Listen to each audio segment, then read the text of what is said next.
In today's video, I'm going to teach you how to pin blocks on Squarespace. Pinning a block lets an element, like a button, logo, or small image, stay visible as visitors scroll.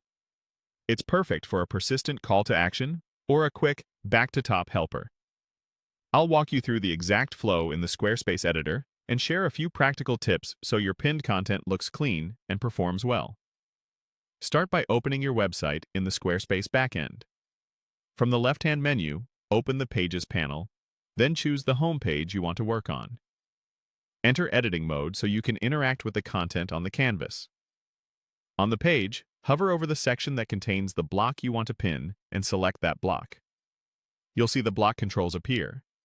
Use the highlighted controls in the editor to open the block settings and look for the positioning options. Choose the pinning option to fix the block's position relative to the browser window while the visitor scrolls. Once the block is pinned, adjust its position. You can move it to a corner or edge, and then fine-tune the offset so it doesn't crowd your logo or navigation. Keep the pinned element compact. Large pinned items can obstruct content on smaller screens. If there's an option for layering, make sure the block sits above the content but doesn't block important interactive elements. Check the scroll behavior. Many layouts allow you to define how long the pin stays active, such as through the current section or across the full page.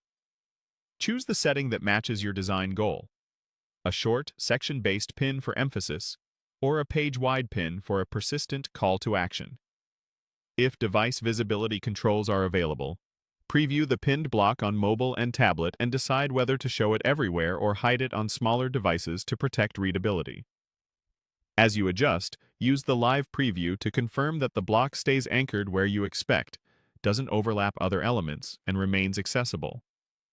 Make sure the block's contrast and tap target are usable, and avoid pinning multiple items that compete for attention. When you're happy with the placement and behavior, save your changes. After saving, open your site in a new browser tab and scroll through the page like a visitor would.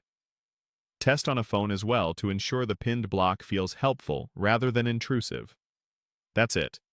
You've pinned a block on Squarespace and set it up with smart positioning and behavior. Keep it simple, keep it visible, and let it support your page's main